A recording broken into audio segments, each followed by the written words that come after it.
السلام علیکم، my self سر علی جاوید۔ آج ہم لوگ کلاس 9 کی تھرڈ پوئم دا چلڈرن پڑھنے جا رہے ہیں، written by Henry long fellow.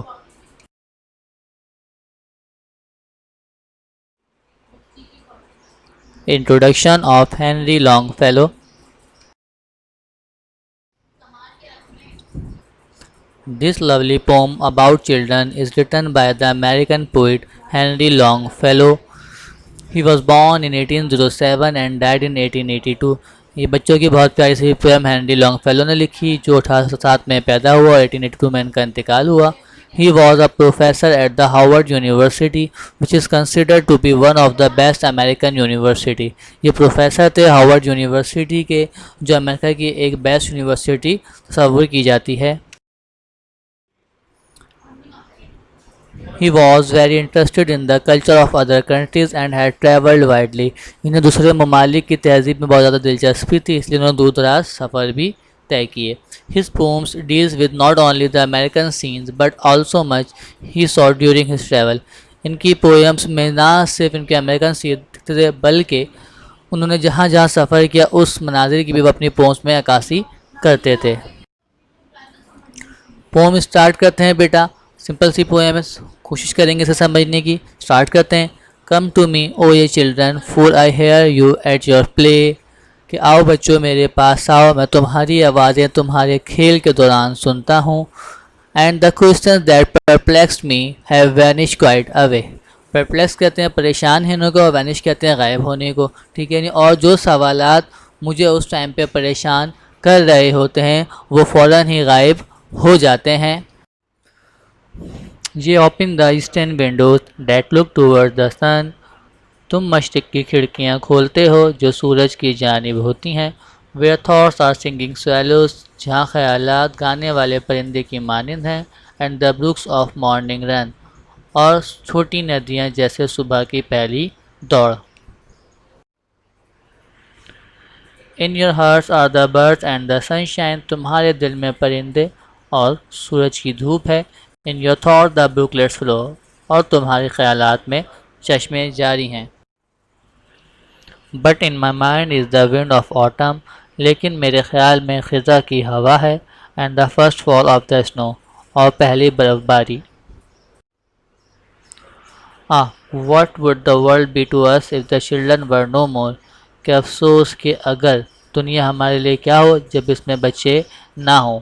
We should read the desert behind us, read کہتے ہیں خوف کو، ہم اپنے پیچھے ریگستان کا خوف پائیں گے۔ ورس دین دا ڈارک بیفور، آگے آنے والی تاریخ ہی اس سے بھی بدتر ہوگی۔ What the leaves are to the forest، پتے جنگل کے لیے کیا ہیں۔ With light and air for food، ہوا اور روشنی ان کی غذا ہے۔ Air their sweets and tender juices، اس سے پہلے کہ اس کا میٹھا اور لذیذ رس have been hardened into wood، سخت ہو کر لکڑی بن۔ Dead to the world are children، ایسے ہی دنیا کے لیے بچے ہیں۔ Through them it feels the glow، انہی کے ذریعے اس میں چمک محسوس ہوتی ہے۔ Of a brighter and sunnier climate، ایک روشن اور پرفضا آب و ہوا۔ That reach the tongue below، جو کہ نیچے تنے تک پہنچتی ہے۔ Come to me او یہ چلڈرن، آؤ بچوں میرے پاس آؤ۔ And whisper in my ear، اور میرے کان میں کانا پھوسی کرو۔ What the birds and winds are singing، کہ پرندے اور ہوائیں کیا گا رہے ہیں۔ In your sunny atmosphere، تمہارے اس پرفضا ماحول میں۔ For what are all our contrivings and the wisdom of our books، ہماری تمام تر ایجادات کیا ہیں اور ہماری کتابوں میں عقل مندی کی باتیں کیا ہیں۔ When compared with your caresses، جب اس کا مقابلہ تمہاری محبت سے کیا جائے۔ And the gladness of your looks، اور تمہارے چہرے کی خوشی سے۔ یہ are better than all the ballads that ever were sung or said، تم تمام تر نغموں سے بہتر ہو جو کبھی کہے اور گائے گئے ہیں۔ For یہ are living poems، تم ہی زندہ نغمے ہو۔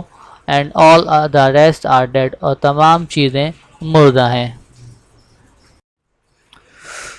تھینک یو بیٹا. یہ ہماری پوم یہاں پہ اینڈ ہوتی ہے. سمپل سی پوم تھی جس میں بات سمجھنے کی کوشش کی گئی تھی کہ بچے جو ہیں تمام طرح پریشانی پرابلم مسائل سے دور ہوتے ہیں، جبکہ جو لوگ بڑے ہو جاتے ہیں وہ مسائل اور پریشانی سے ڈھکے ہوئے ہوتے ہیں. ہماری زندگی میں جو بڑوں میں جو بھی خوشی کا سبب ہے وہ ان بچوں کی وجہ سے ہی پیش آتا ہے. اگر بچے دنیا میں نہ ہو تو ہمارے لیے زندگی کچھ بھی نہیں ہے. اگر کچھ سوالات بچہ آپ لوگ کے ہوں تو آپ لوگ مجھ سے پوچھ لیجیے گا.